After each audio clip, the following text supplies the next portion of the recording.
In the lush, intricate tapestries woven within fantasy and romance literature, the overprotective guardian emerges as a figure shrouded in valor and devotion. Yet beneath this noble veneer lies a series of red flags, signaling a dive into the murky waters of toxic love.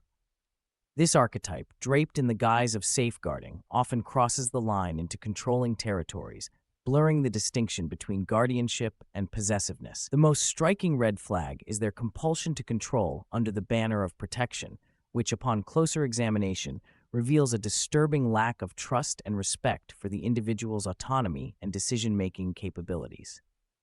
Psychological analysis of the behavior. The psychology behind the overprotective guardian's behavior stems from a complex interplay of desire for control, fear of loss, and an inflated sense of responsibility.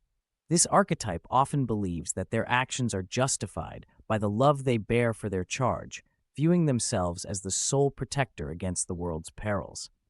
However, this mindset dangerously tips into a need to control every aspect of their charge's life, driven by the belief that they know what's best. This controlling behavior can stem from deep-seated insecurities and personal traumas, where the guardian equates control with care, unable to distinguish between support and suffocation. Examples from popular books.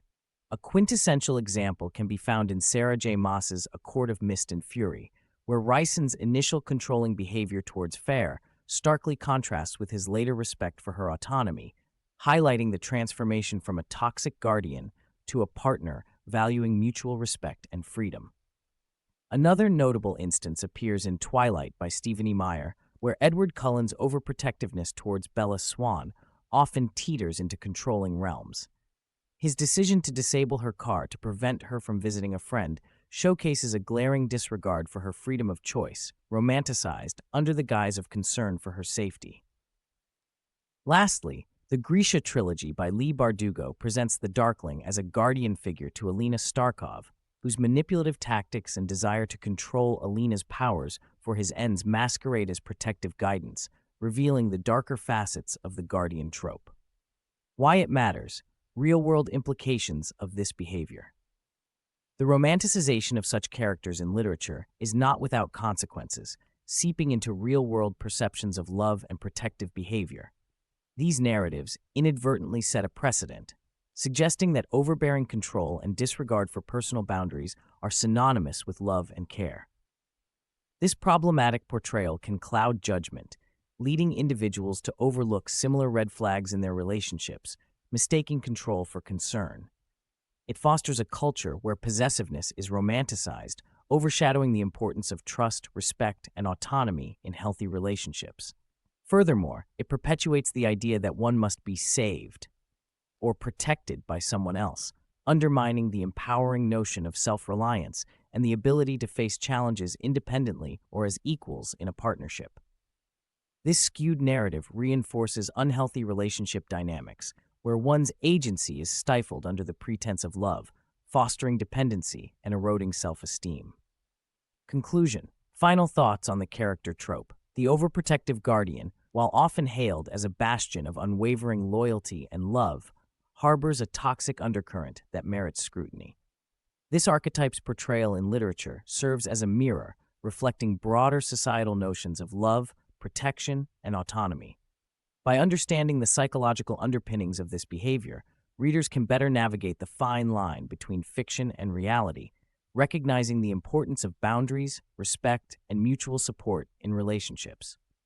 Encountering this archetype in our beloved narratives invites us to question and challenge the romanticization of overprotectiveness, urging a redefinition of what it means to truly care for someone. Rather than glorifying control and possessiveness as hallmarks of love, it's crucial to celebrate narratives that champion autonomy, equal partnership, and healthy dynamics. In essence, the analysis of the overprotective guardian not only unveils the red flags lurking beneath the surface, but also prompts a reflection on the values we romanticize in fiction and their impact on our understanding of love and relationships. It beckons us to ponder: are we as a society ready to shift the narrative towards a healthier portrayal of love, one that respects individual agency and fosters mutual growth? Ultimately, this character analysis does not merely seek to critique, but to enlighten, offering a lens through which to reevaluate the archetypes we idolize and their implications on our perceptions of love and protection. As readers and individuals navigating the complexities of relationships, it's imperative to discern the difference between guardianship and control, ensuring that love does not become a cloak for toxic behaviors.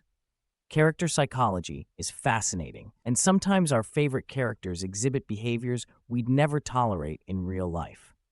What do you think about this analysis? Are there other characters with red flags I should cover? Let me know in the comments. Your suggestions help shape future videos.